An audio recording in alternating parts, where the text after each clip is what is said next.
I am Groot. I am Steve Rogers, and we must stop Thanos. At what cost? $1 million. I know what you're thinking, I have too much time on my hands. But anyway, hi there. This is the Silver State Superhero Geek here again, and this is my second video. And I thought I'd take this time, since we're all into superheroes and things, I don't think any of us out there are not super excited about Avengers Endgame, which is coming up. I just can't wait to see it. I loved Infinity War.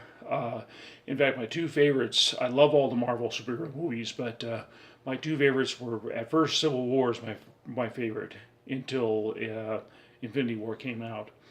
And I just love the idea of the story going to end. I know that the directors have told us that it is not going to end the way it did in the comic books. I know in the comic books, a very significant one of that was Nebula. She ended up stealing the gauntlet from Thanos and reversing all the things he'd done. I don't think they're going to do that. And I think that also in the comic books, the one who actually defeated Thanos was Adam Warlock. But they're saying he's not going to be in that movie. So even though he was being created in the end, in the post credit, one of the post credit scenes for Guardians of the Galaxy 2, they say that Adam Warlock is not going to be in the movie, so it's not going to end that way. Anyway, just going to throw out a couple of theories here, judging by the way Infinity War went. Well, first of all,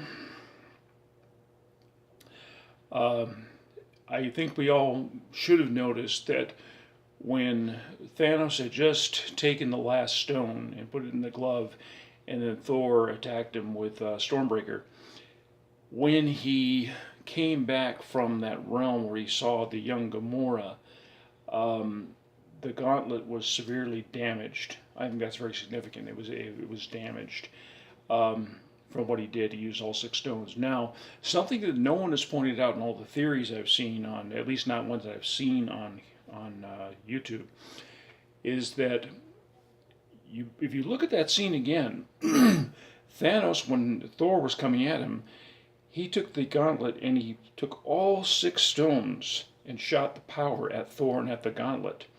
And Stormbreaker was still able to break through all that and go into his chest. Now, what that shows that Stormbreaker is more powerful than the Infinity Gauntlet. And I think that's going to be a very significant factor, that he was able to get through that power. I think that also where he ended up with, which we pretty much agree on, that was the Soul Stone, inside the Soul Stone, and he had actually died, but he came back. And when he came back, not only was the gauntlet damaged, but also his left arm was injured. He had injuries. You could see it in that last scene where he watches the sunrise. He's limping, and he has some injuries if you look closely at that. I think Stormbreaker being more powerful than the gauntlet is going to be very significant. Now, a couple of questions I have in that myself is, I just recently saw Captain Marvel, and I loved that movie. It was a great movie. And something that is very, very obvious is that Captain Marvel is going to play a big role in Endgame, and she's extremely powerful. And I think that she is going to, well, she could easily beat Thanos. I think she's so powerful. She's not going to need any help from any of the other Avengers. So something is going to have to happen that is going to keep her busy, either incapacitate her or keep her busy where she can't fight Thanos. Because if they just simply did where she showed up, found Thanos, and kicked his ass, that's it. The movie's over. You know, that's it. But so there's got to be something that, where Captain Marvel's concerned, where something is keeping her busy, okay, or she's trapped somewhere or something where she can't get to Thanos and end this. Also, there's going to be a very significant showdown between Thanos and the Hulk, I'm sure, because the Hulk is going to become Professor Hulk, which is the combination of him and Bruce Banner. And he's going to have the intelligence of Bruce Banner, but the power of the Hulk, and he's going to end up in a rematch with Thanos, and that's going to be very interesting. Um, Also, there's a lot of talk about Nebula and Rocket getting together and making a weapon, which is very, very devastating. And I think they're probably going to do that on Nidavellir, which is that planet where the giant dwarf is. Isn't that an oxymoron, giant dwarf? Anyway, but they're going to make a weapon probably manufactured there, which is going to be very significant in fighting Thanos. So what I think it narrows down to is there's going to be more for them to fight than Thanos. It's got to be. There's going to be more going on. Maybe more bad guys coming in. There's even a rumor that Thanos might team up with them to fight the opposition. I doubt that. I wouldn't like that. I think Thanos is bad and he should stay bad. But that's another theory also. So anyway, Endgame was supposed to come out in April, and there's a lot of rumor about people dying. Now, the first one came to mind with me of a character dying would be Captain America, Chris Evans, because Chris Evans says his contract is done with Captain America. But I have heard that he's contracted to one more Captain America movie. I don't know if that's true or not. So if he is, he's not going to die in Infinity War.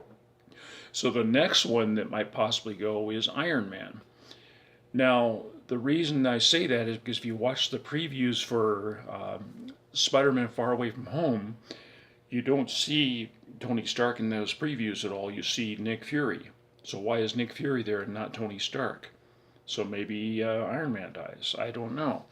Anyway, it's going to be interesting, and I'm sure I'll see it several times in the theater. Can't wait. And yeah, if it's anything like I think it's going to be, it's going to take the new position as my favorite movie because it's probably going to outdo Infinity War. So anyway, now if you haven't seen Captain Marvel, see it. There's a very important post-credit scene which explains a lot in the post-credit scenes in Infinity War. And see that, by all means. Brie Larson is great. She's a pretty lady. I love her character. In my collection, I'm getting, I have 2 of the Captain Marvel figures, and I'm getting a 3rd one, and maybe I'll show it in another video. But this one wasn't really about the figures or anything. I'll do another one here coming up about figures, but I want to talk a little bit about that. But looking forward to Endgame, and if you're a Marvel movie buff and Marvel superhero character fan like I am, it ought to be great. So anyway, signing off for now, and I'm going to have a video here about figures coming up. So I hope you just bear with me on that. And any theories and ideas you have in there, if you want to comment on it's fine. If you like this video, I know I'm new and everything, and you probably are tired of all these figure channels, but hopefully I'll get a following and, you know, we share the same interest. So anyway, signing off now, and I'll talk to you soon. Everybody have a good day.